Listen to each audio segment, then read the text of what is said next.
Hello, this is Dr. Susan Lynn Beckwith. Welcome to Optimism, Finding Happiness. Last week I sent you a link to my website so you can get to know a little bit about me as a person.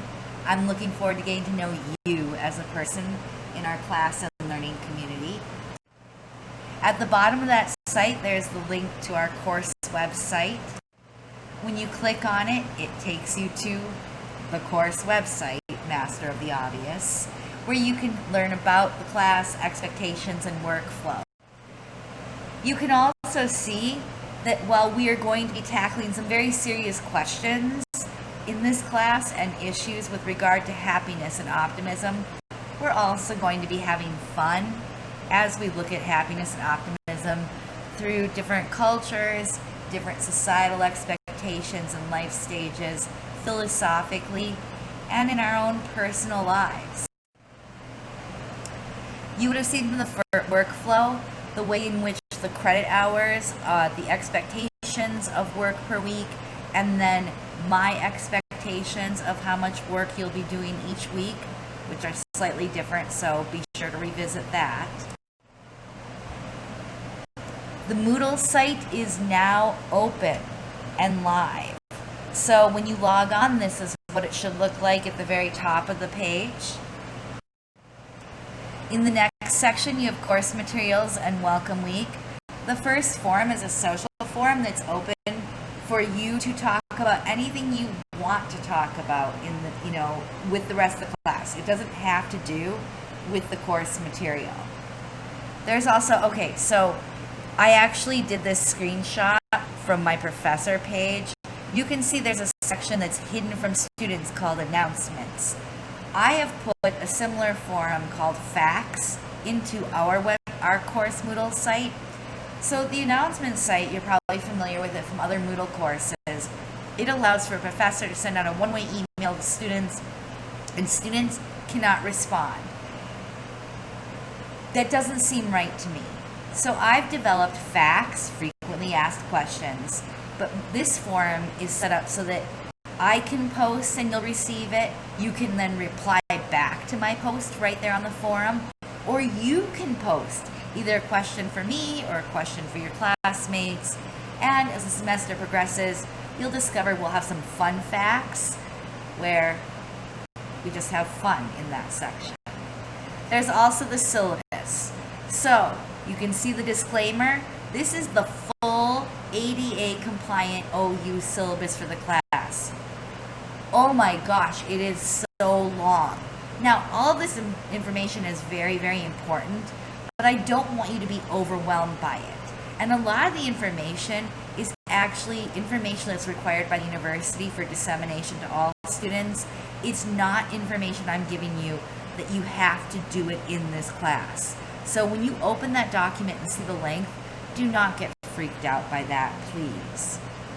You'll also see the calendar, and you can download that.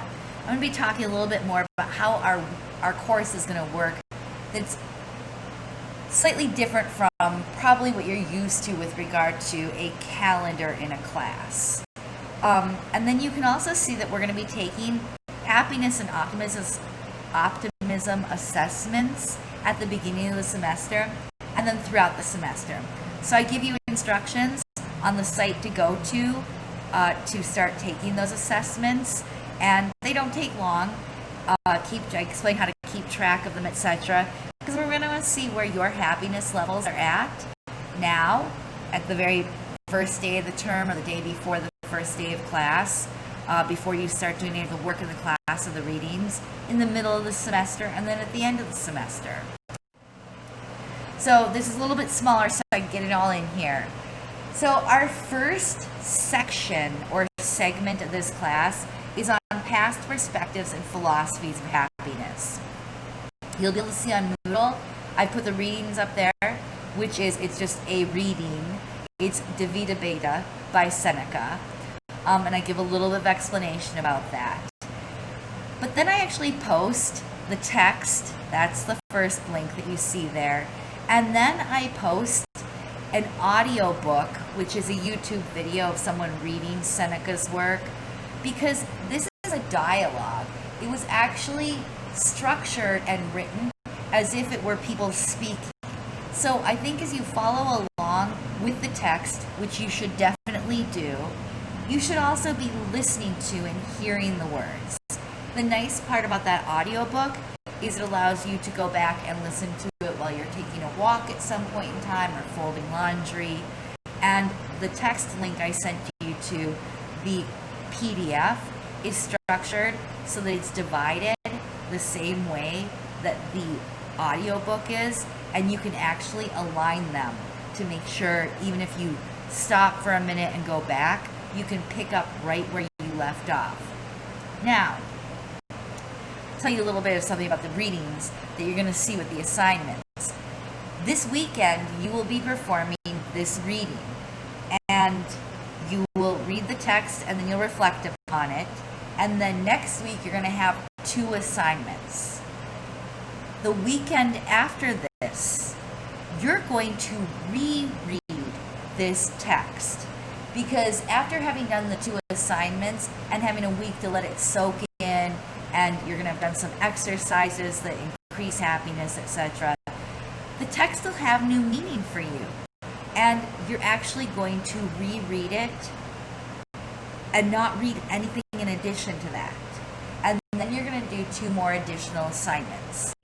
So you can see that for each section of our class, it's going to last 2 weeks. Now, I've done a close-up. So the first link you see here, #mood and musings, that's not an assignment. This is just where we can jump in here when things make us go, what, or wow, or there are things that we don't understand. We want to run past our classmates to see their thoughts. So we're also going to be applying these concepts to real life, including our own lives. And this is a space where you can see what other people are doing. You can talk about what you're thinking about doing. And it's also just a space where we're talking. So do not worry about it being an essay. Do not write in formal academic language, etc. If there's a quote, copy and paste the quote. But then you can use even text language to talk about the quote. The next link you saw on that page, and this is your first quote-unquote assignment, it's a reading reflection. Now, in this page, when you click on the link, I actually give you instructions you see towards the bottom for how to copy and paste, copy and create a copy of a template that you then rename as your own, and that's where you'll work on your reading reflection. Then there's going to be a class reflection site where we, after finishing our own individually, we copy them to the class site, and that's where we can comment and see what everybody else has said and really talk. But all the instructions at the bottom are actually really just the logistics of how to copy a template from a Google Doc, use that Google Doc, post into the class doc when you're done with it, etc. So a reading reflection is not an academic essay. It's written to record the things that stood out to you or resonate with you, things that you want to further wrestle with, things we have questions about, and further questions, like questions they make us ask that may not even be in the reading, but now we're thinking about these things. You can use bullet points. You can style this in any way in which it's sort of just clearly organizing your thoughts for you, and then if someone else were to look at it, it'll make a little bit of sense. You can then even upload pictures, etc. So images are appropriate. Also, I put an explanation in here that if you want to keep your reading journal longhand and not working on a computer, because we are all spending so much time in front of screens right now, just upload a JPEG of your reading journal, and that's perfectly acceptable. The second assignment you'll see is real life relevance. And this will be an assignment you'll be doing on Thursdays. And it follows the same logistical process as the reading reflection, but then I give the explanation of what this real life relevance assignment is. And the writings we're going to be reading, the readings we're going to be doing, are directly at applying the approach and the concepts in the readings to in real life situations. So now this might be an imaginary reader or subject or your own life and being. So after you read Seneca, when you go into the real life relevance, you'll write about practices that you might incorporate in your life or practices that you might implement as a suggestion to someone else to increase their happiness. It could also be the way in which you recontextualize happiness or think differently about happiness after having read the reading for that week. So these writings are where you use the theory that we read to justify changes in your own life and then assess those changes or suggest changes to an imaginary person's life and then assess those changes. Now, this will be the first go through of the reading. So you've read the reading and then you do 2 assignments and then remember you reread the reading. There's nothing new. You will every segment of the class reread the exact same works again the second weekend. And then we have 2 more assignments. So the first and the second week is on further reflection. This is your reading reflection, but now it's just on further reflection because you've thought about it and written about it once. You've applied it in a real life application, and now you're going to go on and talk about the questions that you have, the thoughts that you have, etc. in exactly the same way. And then you're going to do a mini application. So this is only slightly different than your real life relevance because you're now applying this to real life institutions and not individual people's lives. So institutions are things like schools or education, business, work life, healthcare, hospitals. They're socially established collectives of individuals rather than simply individuals.